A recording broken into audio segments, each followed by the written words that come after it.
How to delete all Google Photos at once on PC. Hello guys and welcome back to the channel. In this video, I'm going to show you how we can delete all Google Photos on PC at once. So let's get started. So what you're going to do is simply head over to Google Photos. You can simply open the web interface or the application. And when you hover over any picture, you'll be able to see this tick icon over here. So what you're going to do is click on this tick icon and you'll be able to see now it is turned blue. So you can simply scroll to the bottom of your page and click on left shift. So once you do press left shift, you'll be able to see all of the pictures will get selected. And then you can simply click on this trash icon here at the top right. Simply click on move to trash and then click on move to trash again. And all of the photos in Google Photos will be deleted at once.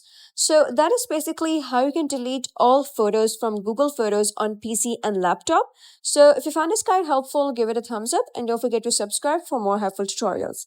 I'll see you in the next video.